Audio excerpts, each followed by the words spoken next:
Halo semuanya, apa kabar? Semoga saat ini Anda semua berada dalam keadaan sehat dan tetap semangat untuk mengikuti aktivitas hari ini. Berjumpa kembali dalam pembelajaran pendampingan calon penerima sakramen penguatan pada pertemuan yang ketiga. Kali ini kita akan membahas tema menjadi manusia baru berkat baptisan.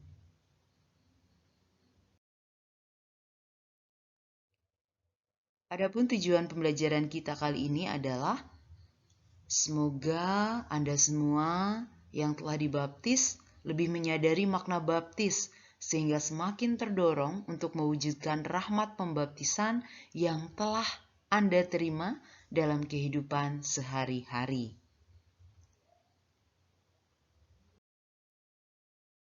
Nah, sekarang mari kita perhatikan lirik lagu berikut ini.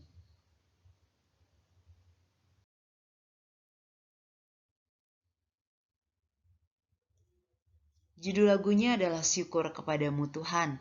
Ini diambil dari buku Puji Syukur. Saya rasa Anda semua sudah tidak asing dengan lagu ini. Biasanya lagu ini dipakai pada saat baptis atau pada saat pembaharuan baptis ya, pembaharuan janji baptis. Nah, mari kita nyanyi bersama lagu ini. Syukur kepadamu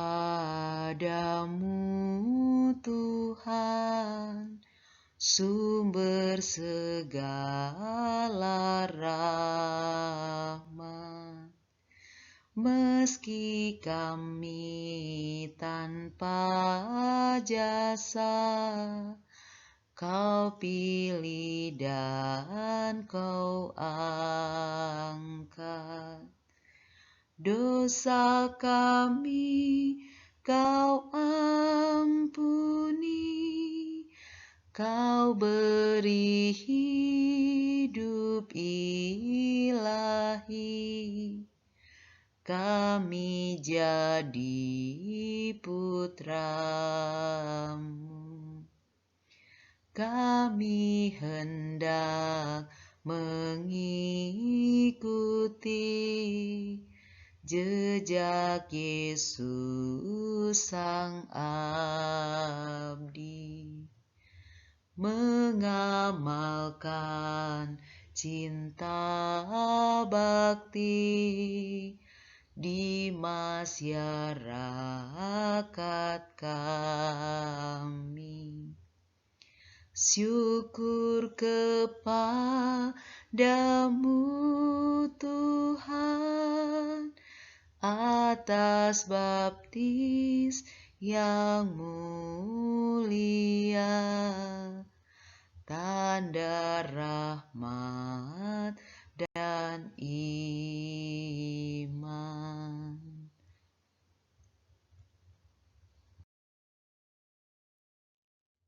Nah, sebenarnya lirik lagu tadi ingin menyampaikan beberapa hal pada kita.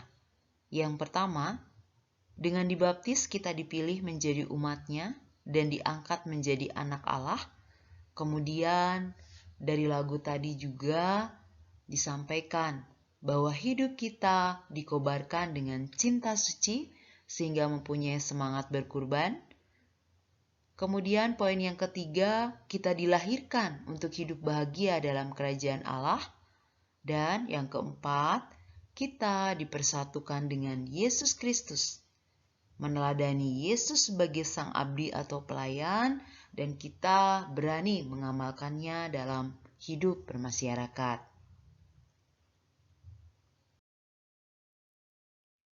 Nah, sekarang mari kita pahami bersama makna atau rahmat dari sakramen baptis itu sendiri seperti apa ya.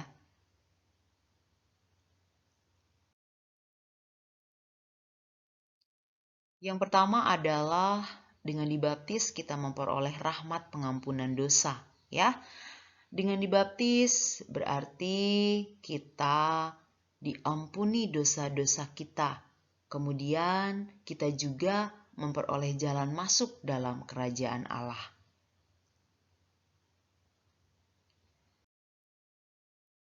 Kemudian rahmat pembaptisan yang kedua itu menjadi satu ciptaan baru. Setelah dosa-dosa kita dibersihkan, kita menjadi satu ciptaan baru. Ya, kita diangkat menjadi anak Allah, kita mengambil bagian dalam kodrat ilahi, kita menjadi ahli waris surga bersama Dia, dan kita menjadi kenisah Roh Kudus. Kemudian rahmat pembaptisan yang ketiga, memperoleh rahmat pembenaran. Rahmat pembenaran ini diperoleh berkat kesatuan dengan Allah Tritunggal. Ya, dengan rahmat pembenaran ini, yang pertama, membuat kita semakin percaya kepada Allah, berharap kepadanya dan semakin mencintainya. Kemudian kita dimampukan untuk hidup dan bekerja di bawah dorongan Roh Kudus, dan kemudian mendorong kita semakin bertumbuh dan melakukan kebaikan. Ya, kita harus tahu bahwa roh pembenaran itu adalah roh Allah sendiri. Ya, dengan dibaptis kita memperoleh rahmat itu.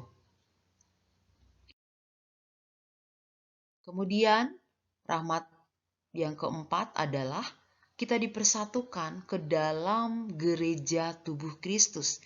Kita tahu bahwa gereja itu adalah persekutuan orang-orang yang percaya kepada Yesus. Dengan dibaptis berarti kita dipersatukan ke dalam gereja tubuh Kristus. Ya, kita menjadi anggota gereja umat Allah yang terbuka, ya, yaitu sifat atau ciri gereja yang Katolik, di mana gereja itu terbuka bagi semua orang di segala bangsa, tempat, dan zaman.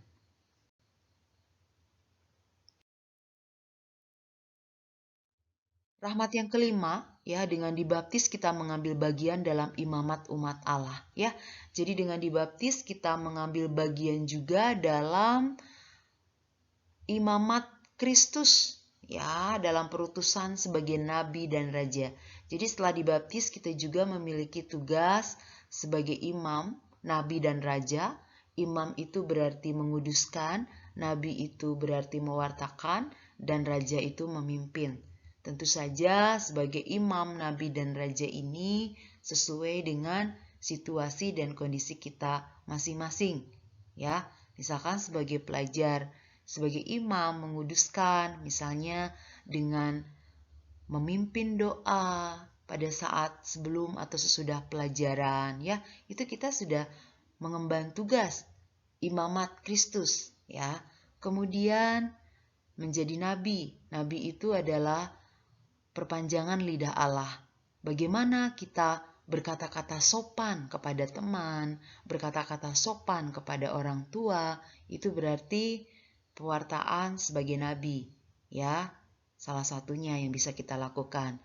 Kemudian yang berikutnya adalah sebagai raja, yaitu memimpin. Ya, terlebih di sini bagaimana kita bisa memimpin diri sendiri, ya. Atau mungkin di kelas Anda menjadi ketua kelas, ya. Disitulah Anda dilatih untuk memimpin teman-teman Anda. Atau Anda menjadi sekretaris atau bendahara, bagaimana di situ juga Anda belajar, ya, untuk menjadi pemimpin. Dalam hal ini menjadi sekretaris itu bagaimana, menjadi bendahara itu bagaimana, sehingga Anda bisa menjalankan tugas Anda dengan baik.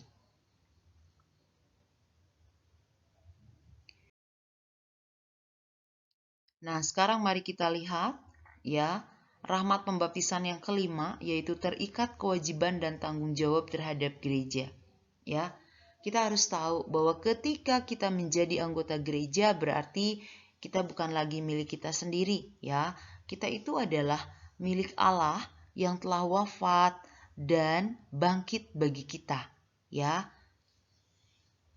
Kemudian harus merendahkan diri, ya, sama seperti Allah sendiri merendahkan diri, harus melayani, mematuhi pemuka-pemuka gereja lalu tunduk kepada pemuka gereja, ya, mengakui dan menghormati mereka, tentu saja, ya.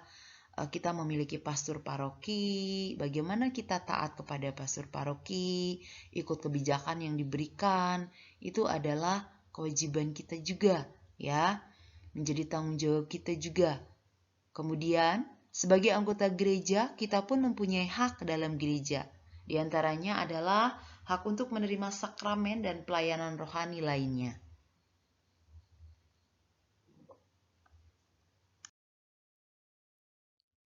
Nah, sekarang mari kita lihat rahmat pembaptisan yang keenam, yaitu terlibat dalam kerasulan misioner. Ya, dengan dibaptis berarti kita dipanggil untuk berani menjadi saksi iman serta mengambil bagian dalam tugas kerasulan dan perutusan gereja. Ya, Anda sebagai pelajar ataupun Anda yang sudah dewasa pun dipanggil untuk terlibat ya, menjadi saksi iman, mengambil bagian dalam tugas kerasulan dan perutusan gereja.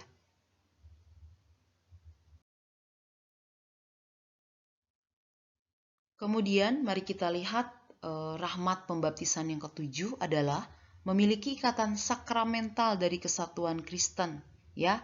Jadi pembaptisan membentuk dasar persekutuan umat Kristen, termasuk juga dengan mereka yang telah dibaptis tetapi belum atau tidak berada dalam persekutuan gereja Katolik, ya. Dalam hal ini berarti kita juga memiliki ikatan sakramental dari kesatuan Kristen dengan umat Kristen yang lain yang belum atau tidak berada dalam persekutuan gereja Katolik.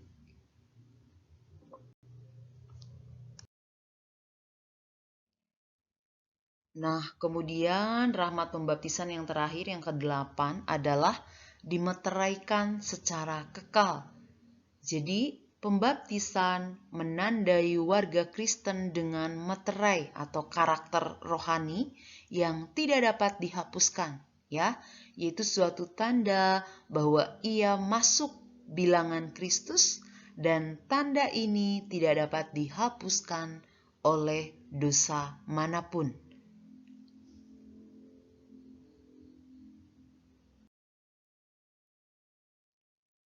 Sekarang mari kita refleksi bersama berkaitan rahmat pembaptisan yang telah kita terima.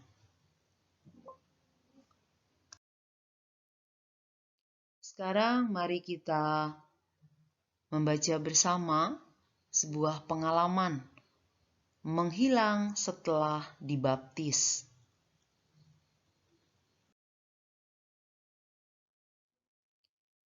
Sebelum dibaptis, pada umumnya calon baptis atau katekumen sangat rajin mengikuti pelajaran. Bahkan tidak hanya itu saja, ia pun selalu setia mengikuti perayaan Ekaristi, baik pada hari Minggu maupun pada hari biasa. Ia juga selalu berusaha hadir dalam pertemuan-pertemuan lingkungan, mengikuti latihan kur, dan berbagai kegiatan gerejani yang lain. Tentu saja selesai mengikuti kegiatan tersebut, ia tidak pernah lupa meminta tanda tangan sebagai bukti bahwa ia benar-benar hadir dan mengikuti kegiatan tersebut. Demikian juga dengan seorang yang bernama Alexander Joko. Ya, tetapi kemana Alexander Joko sekarang setelah dibaptis? Ya, banyak orang bertanya-tanya seperti itu. Setelah dibaptis, mereka tidak lagi melihat Alexander Joko di paroki, lingkungan, atau organisasi yang pernah diikutinya. Mereka heran, seolah-olah Alexander Joko menghilang begitu saja setelah dibaptis. Kemana dia? Tak seorang pun tahu. Nah, jadi ketika menjadi katekumen atau calon baptis atau sebelum dibaptis, Alexander Joko ini rajin gitu ya. Tetapi setelah dibaptis, ya, tiba-tiba menghilang begitu saja. Alexander Joko yang rajin tidak tampak.